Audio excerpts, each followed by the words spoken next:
Welcome everybody. Today I'm starting a new podcast. Could this be considered a podcast? I do not know. You are the fucking moron who makes the videos. It's not my job to know what a podcast is. I am just here to point out how stupid you are. Well, fuck you, you walking, talking beach ball. Anyway, why do you get the bigger chair and the table?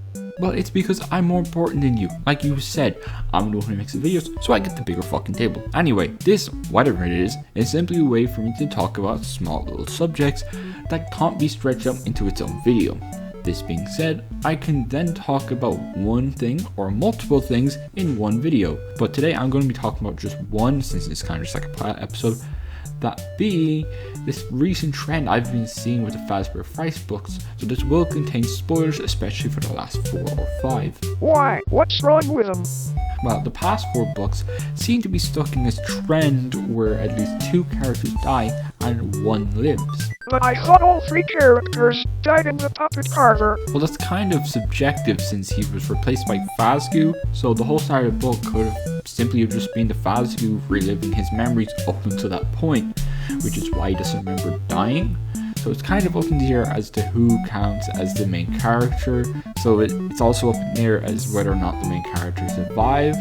But whether the main character did die in that first story or not, I'm just worried that the books will continue to go down this trend. Like, it's fine for the first story, but if that character survives, like it possibly did for Puppet Carver, then you already know that the next 2 characters are going to die. It kind of dampens the experience since you already know the fate of the characters, so there isn't really that tension of whether they're going to die or not, and the only thing you're waiting for is to see how they're going to die. But if the first one dies, then the second will still be a mystery. Yeah, but then you'll know what happens in the third, because it'll just be the opposite of what happened in the second. Like, if they died in the second, they'll live in the third, or if they survive in the second, they'll die in the third. I think I get what you mean. It dampens the horror when you know they will live or die, since there won't be any tension when you know the outcome.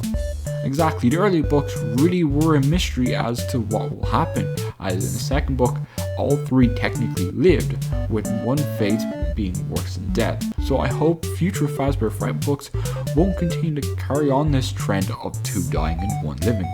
But it is not scary if everyone lives and has a happy ending. Look, I'm not saying they should all get a happy ending to their story. I'm just saying it's kind of still having this whole 2 die, 1 live formula on repeat over and over. Like I said, you kind of understand what's gonna happen. Look at Surya's Lucky Day, for instance. Yeah, he lived, but he came out of a situation where worse than went in.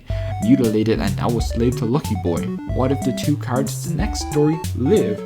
That would be a refreshing surprise, but you could also have it so that dying would have been the more merciful options.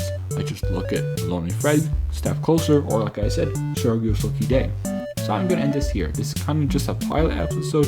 Thank you all for watching and have a wonderful day.